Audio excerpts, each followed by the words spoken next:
Assalamualaikum warahmatullahi wabarakatuh. Salam sejahtera. Saya Insinyur Muzakir SSI MSc, dosen program studi Teknik Geofisika Universitas Syah Kuala.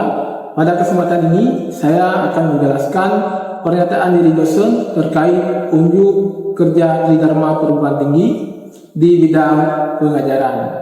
Saya menyelesaikan pendidikan sarjana pada program studi fisika pada tahun 2014, kemudian melanjutkan magister ke program studi fisika dan selesai pada tahun 2017 di Universitas Syah Kuala.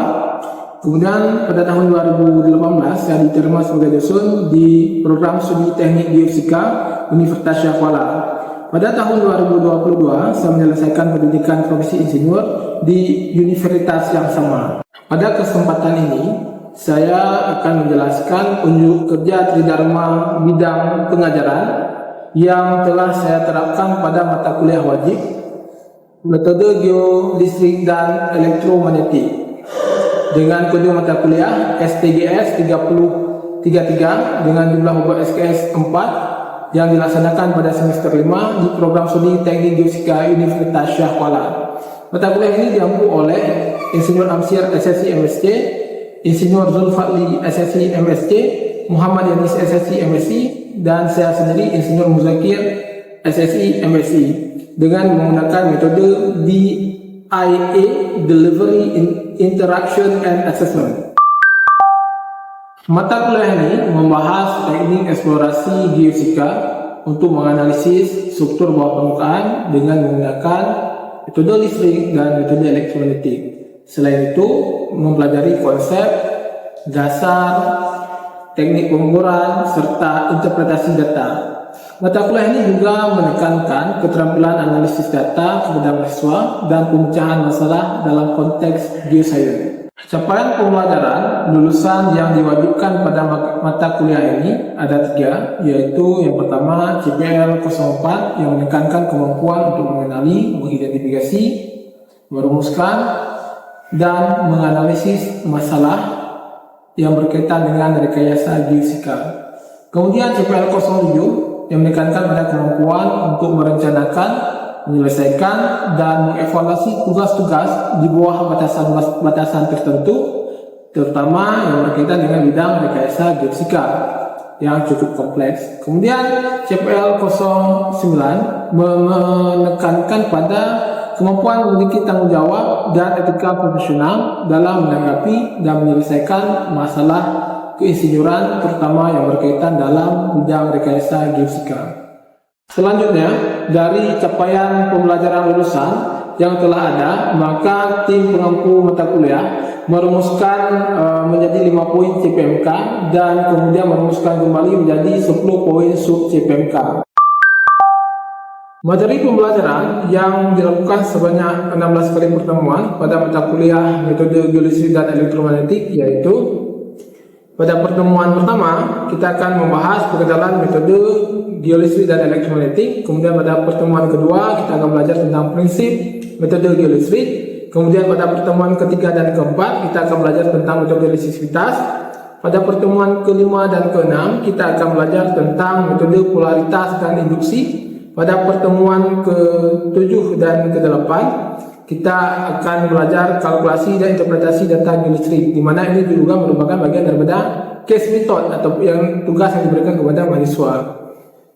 Kemudian pada pertemuan 9 kita akan belajar metode induksi elektromagnetik atau IM. Kemudian pada pertemuan 10 dan 11 kita akan belajar prinsip dasar metode elektromagnetik. Selanjutnya pada pertemuan 12 kita akan belajar metode ground penetrating radar atau GPR, dan pertemuan ke-13 dan ke-14 kita belajar tentang metode elektromagnetik, frekuensi domain, dan time domain. Kemudian pada pertemuan terakhir yaitu pertemuan 15 dan 16 kita akan belajar kalkulasi dan interpretasi data IM, dan ini juga akan menjadi case method yang kedua yang akan dikerjakan oleh mahasiswa di kelas ini. Referensi utama pada mata kuliah ini meliputi Applied Geophysics, kemudian Electrical Method in Geophysical Prospecting, dan The Magnetotelluric Method, serta jurnal internasional bereputasi yang lainnya yang akan diberikan dengan topik yang sesuai dengan studi kasus yang diberikan pada mata kuliah metode geolistrik dan elektromagnetik. Adapun dalam mata kuliah ini, saya menggunakan metode pembelajaran student centered learning. Kemudian strategi dalam pembelajaran, saya menggunakan ceramah, diskusi atau tanya jawab, tugas yang dikerjakan secara mandiri dan tugas yang dikerjakan secara berkelompok. Untuk penilaian yang dilakukan dalam mata kuliah metode geolistrik dan elektromagnetik mengacu pada nilai acuan patokan dari rentang nilai dalam aturan akademik Universitas Syah Kuala, di mana nilai A diperoleh jika mahasiswa mendapatkan bobot angka lebih dari 87 dan mahasiswa dianggap tidak lulus atau mendapatkan nilai E jika dia memperoleh nilai kurang dari 41.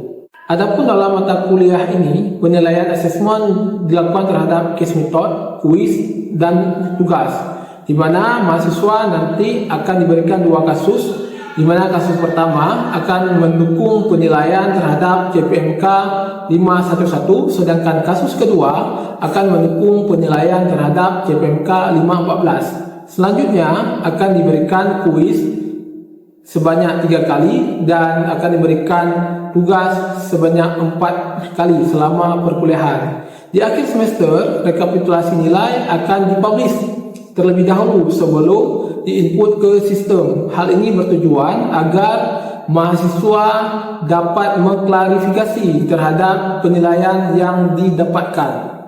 Berikut cuplikan video pengajaran saya. Selamat menyaksikan. Bismillahirrahmanirrahim. Assalamualaikum warahmatullahi wabarakatuh. Waalaikumsalam warahmatullahi wabarakatuh. Bagaimana kabarnya hari ini semua? Sehat Pak. Alhamdulillah, semoga kita semua dalam lindungan Allah dan melimpahkan segala rahmatnya sehingga kita terwakil untuk proses belajar mengajar pada hari ini dan seterusnya. Nah, hari ini kita akan masuk pada mata kuliah metode elektromagnetik. Dengan dalam metode elektromagnetik kita hari ini pertemuan ke-12 yang akan membahas topik tentang metode growth penetrasi radar atau GPR. Mungkin kita sebelumnya sudah sering belajar di kelas, belajar tentang GPR. Nah, di sini kita di mata kuliah metode geologis dan elektromagnetik kita akan memperdalam secara detail bagaimana aplikasi GPR itu di ilmu fisika. Sebelumnya, saya ingin memotivasi kita masa depan adalah milik yang mempersiapkan hari ini. Jadi walaupun kita berlelah-lelah di hari ini dengan segala cobaan dalam perkuliahan, jika kita terus bertahan, insya Allah kita akan sukses di hari kemudian. Kemudian kalimat motivasi yang satunya lagi, jika kamu tidak mau belajar, tak seorang pun bisa membantumu. Jika kamu bertekad untuk belajar, maka tak seorang pun yang bisa menghentikan pergerakan dirimu. Nah, jadi oleh karena itu kita harus selalu bergerak untuk belajar dan untuk ilmu. Untuk mereview pertemuan sebelumnya, kita sudah belajar tentang prinsip metode elektromagnetik yang diaplikasikan di dalam ilmu geofisika. Nah, metode elektromagnetik ini ada prinsip dasarnya. Nah, mungkin dari rekan-rekan mahasiswa dari mahasiswa ada yang bisa menyampaikan bagaimana prinsip kerja dari gambar yang saya tampilkan di PowerPoint ini. Ya. Dari gambar tersebut kita dapat mengetahui bahwa transmitter yang berperan sebagai penyalur gelombang, dia akan mengaliri gelombang ke bawah permukaan lalu akan diterima oleh receiver. Dan di bawah permukaan itu akan terjadi namanya unsteady dan akan mendeteksi batu yang memiliki sifat luka. Sudah cukup bagus. Ada yang ingin menambahkan mungkin? Mungkin sedikit dari saya Pak untuk menambahkan dari Findri Pak. Saya mungkin sedikit menambahkan dari segi fungsinya Pak. Dari itu kan ada terdapat arus eddy yang dimana arus eddy itu tercipta dikarenakan adanya hubungan antara gelombang transmitter dan konduktor yang berasal dari batuan bawah permukaan. Dan hal itulah yang menjadi tolak ukur untuk metode elektromagnetik yang digunakan di alat GPR Pak. Oke, seperti yang kita ketahui ini bahwa dalam metode elektronik itu selalu ada dua komponen. Pertama ada transistor, dia menggunakan gelombang elektronik ke segala arah. Nah, kemudian ada receiver. Receiver itu tugasnya menangkap respon gelombang elektronik. Dia akan menangkap dua komponen. Pertama, dia akan menangkap komponen primor yang dipancarkan dari si transmitter langsung ke receivernya. Yang satu lagi dia akan menangkap komponen imitasi dari bawah ataupun respon yang ditaruh, sehingga perbedaan fase antara medan primor dengan receiver itu akan diindikasikan bahwa itu adalah sesuatu anomali yang ada di bawah permukaan. Oke, kemudian kita masuk ke materi tentang broad battery standar. Tapi sebelum kita masuk ke pembahasan topiknya, saya ingin buat sedikit tes untuk mengetahui pengetahuan kalian tentang BIPA itu sudah sejauh mana. Nah, di tes ini kita buat dalam bentuk game, di yang mana kalian bisa akses ke link tersebut tahot.id. Ada beberapa pertanyaan yang bisa kalian jawab. Sudah berhasil lagi? Kalau sudah, kita bermain game pretest. Pertanyaan yang di atas ini kemudian diganti dengan pola yang sesuai. Nah, untuk soal yang selanjutnya, pertanyaan yang terakhir.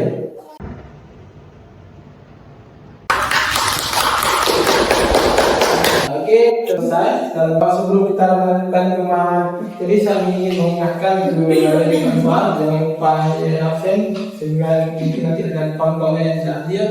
Sebenarnya dalam beberapa kajian geofisika ada beberapa hal saya ingin menyampaikan dari segi kasus, di mana di sini ada kasus arkeologi, longsor, berupa kejadian yang muncul. Di beberapa hal di siklus arkeologi itu, kebayang nggak? Misalkan orang ingin mencari benda-benda purbakala yang terpendam di bawah permukaan menggunakan cangkul, walaupun ketika dicampur bendanya itu hancur. Nah, sehingga jejak sejarahnya itu akan hilang. Oleh karena itu butuh kajian pendahuluan untuk memetakan posisinya di mana, bentuk tikusnya ataupun benda arkeologinya itu seperti apa. Sehingga ketika hasil yang didapatkan secara tepat gambarannya itu, kita akan tahu ternyata posisi situs arkeologinya di sini. Kemudian di tanah longsor ada beberapa kasus longsor itu di jalan nasional seperti ini di Sarek. Nah, kalau di jalan nasional, apa mungkin kita mengukur metode geolistik kita tancapkan elektroda di sepanjang jalan? Kalau kita akan marah kan? Nah, karena aktivitas mereka terganggu oleh penelitian yang kita lakukan. Sehingga metode BIPA ini sifatnya itu mobile ya, sehingga memungkinkan untuk mengatasi kasus-kasus yang seperti itu. Kemudian untuk pipa bocor, kebayang tidak misalkan ada pipa, ada jalan di tengah kota, tiba-tiba keluar airnya itu meresap dan menembus ke atas permukaan. Kalau harus dibuka galian dan ada yang cukup luas hanya untuk mencari pipa yang bocornya di mana, akan mengganggu aktivitas yang dan kerugian material untuk infrastruktur yang cukup besar. Oleh karena itu, metode DBA dia bisa memetakan karena kontras model mendapatkan cukup tinggi sehingga bisa mendapatkan di mana posisi pipa bocor dengan teliti dan detail. Di gambar ini saya ingin menjelaskan bahwa bagaimana metode ruang penetrasi ini terhadap bekerja. Metode ruang penetrasi tenaga dia bekerja secara profiling, model 2 ataupun cross section.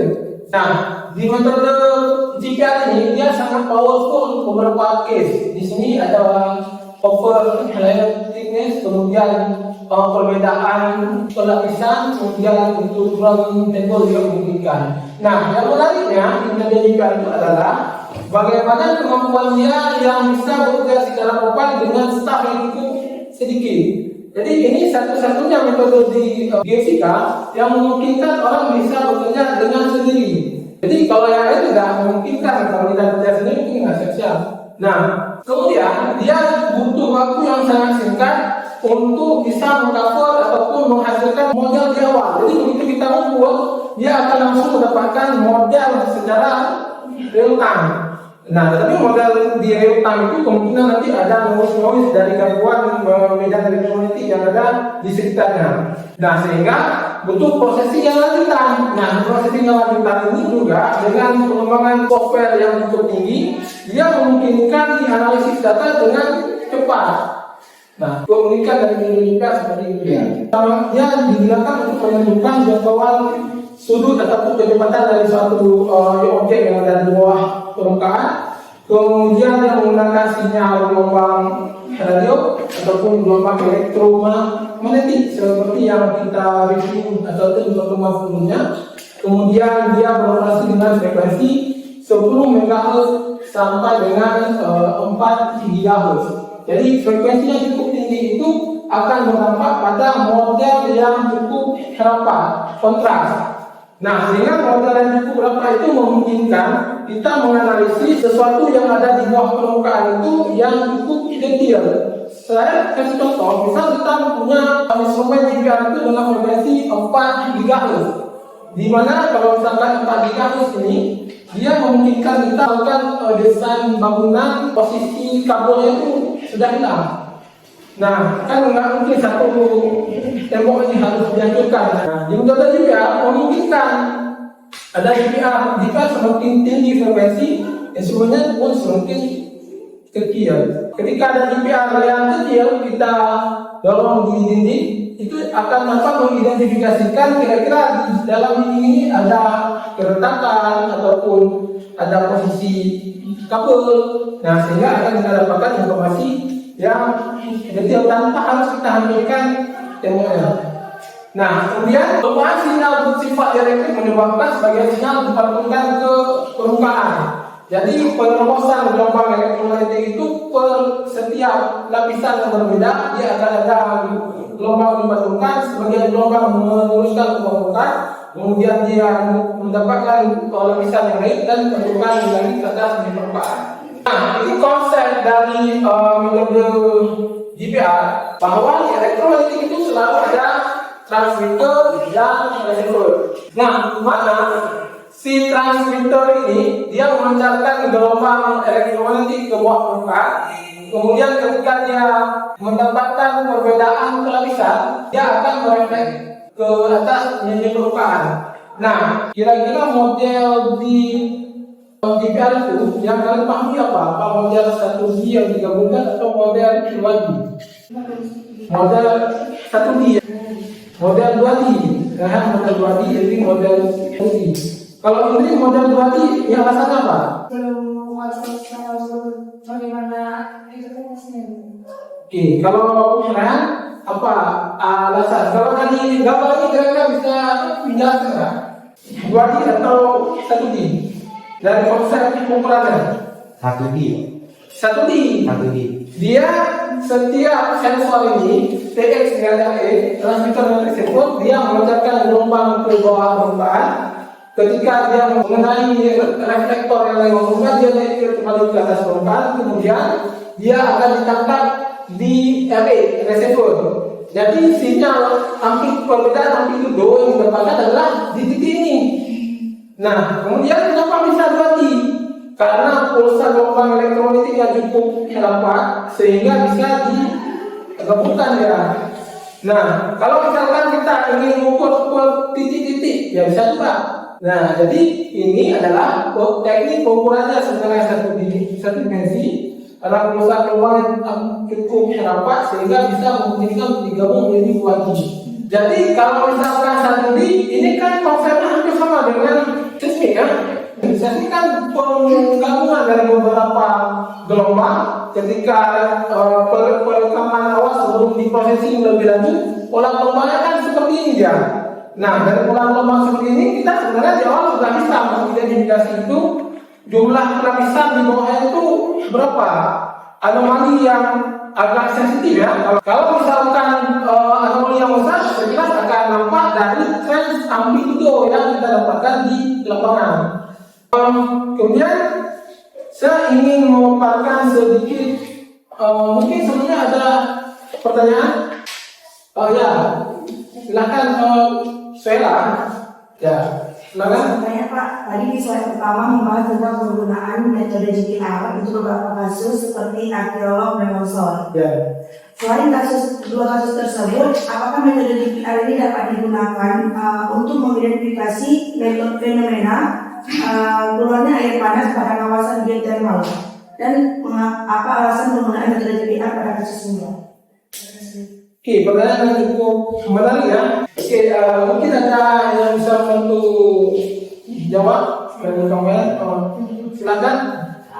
Rehan. Mungkin karena fenomena keluarnya air panas itu terjadi karena akibat ada proses konveksi fluida hidrotermal yang naik melalui rekahan atau sesar batuan yang diakibatkan oleh pemanasan dari sumber bawah permukaan.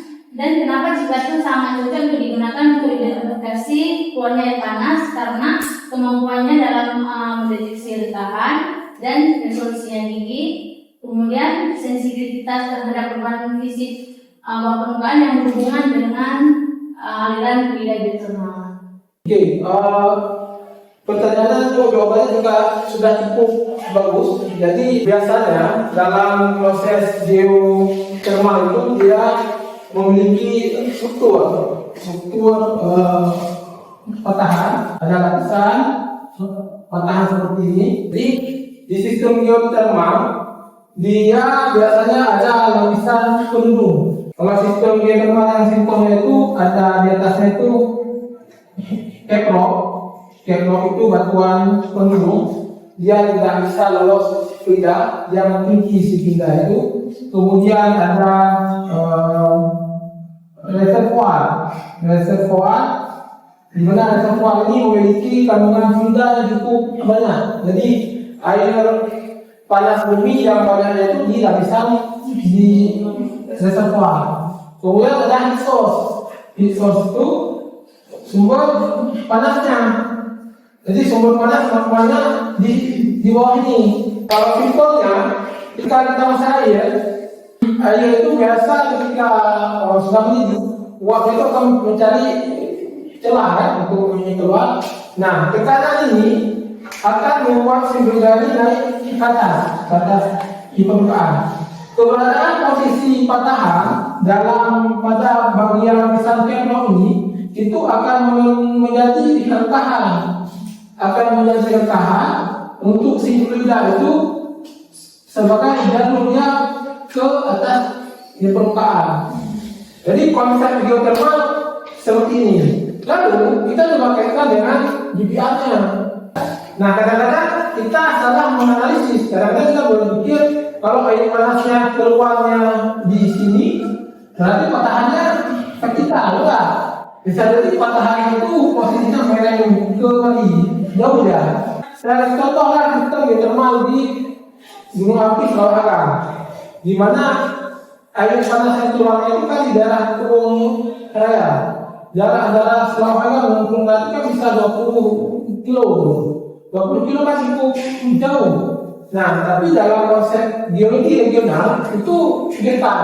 Jadi hal yang menarik ketika kita buat suatu kajian, kita ingin melihat struktur patahannya ini posisinya di mana. Jadi kita akan tahu sumber air panasnya itu keluarnya apakah dari sebelah sini dia mengalir kembali dari arah sini atau dari arah sini. Yang kedua, sifat elektromagnetik itu sangat sensitif terhadap beberapa hal. Temperatur, porositas, fluida itu adalah hal yang sangat terpenuhi untuk dikaji dengan parameter elektromagnetik. Kemudian kandungan salinitas, di mana umumnya itu air panas itu memiliki kandungan salinitas yang sedikit tinggi dia. Nah, saya ingin memaparkan sedikit contoh kasus. Nah, di sini saya ingin tunjukkan model penampang yang dihasilkan dari GPR untuk analisis longsor. Di mana di sini cukup jelas menunjukkan bagian permukaan jalan yang turun dan bagian permukaan jalan yang tambal. Kalau misalkan kita di Indonesia kan biasa jalan pusat itu bukan memiliki di truk kan, cuma ditambal di atasnya. Nah, saya telah melakukan penelitian untuk kasus seperti itu. di Sare saya dapatkan dengan detail pelapisannya. Jadi kalau misalkan ada proyek bermasalah, disuruh kasih kita untuk identifikasi ini jalannya ditambahnya seberapa dalam, kemudian ditambahnya berapa kali. Di PR ini juga bisa dilakukan. Bagaimana orang di PPR itu ketika mereka sedang beraspal, mereka lakukan pouring untuk melihat lapisan aspalnya kan. Nah, di metode DPR bisa sebenarnya kita menggunakan metode DPR dihasilkan dengan sangat kontas, sehingga memungkinkan untuk panjang seperti itu tanpa harus dikon. Kan yang pouring kan agak mahal ya. Nah, kemudian untuk analisis ukur sesar di patahan ini pada beberapa kasus orang melakukan ketika kita ada singkapan patahan tertentu, lalu kita ukur DPR di atasnya, lalu kita bisa menginterpretasi bagaimana pola distribusi variabilitas dari metode DPR dan bagaimana struktur respon dari strukturnya. Jika mungkin ada yang bisa menyimpulkan apa materi dari pertemuan kita hari ini. Jadi pada kesimpulan dari pertemuan hari ini adalah metode DPR salah satunya dapat mendeteksi mata air panas di sekitar daerah geotermal itu karena metode DPR salah satu metode EM yang memiliki sensitivitas akibat perubahan temperatur, fluida dan juga porositas. Kemudian metode DPR juga cocok untuk melakukan mendeteksi retahan dan juga identifikasi. Oke, cukup dari ya. Jadi banyak aplikasi juga yang bisa kita terapkan dalam beberapa kartu. Nah, kemudian kita melakukan post-test untuk mengetahui kira-kira seberapa materi kita itu bisa mengungkapkan pengetahuan kita atau tidak. Sudah kalau ini semua, kalau sudah biar kita mulai.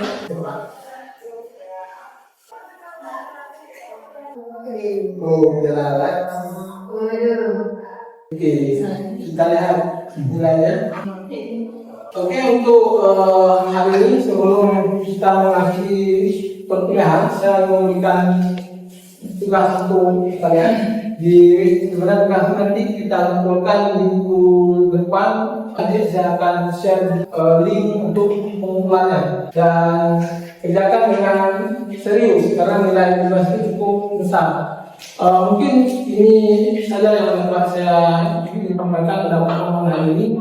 Lebih gambar dan minta maaf. Saya akhiri wabillahi taufiq. Assalamualaikum warahmatullahi wabarakatuh. Waalaikumsalam warahmatullahi wabarakatuh.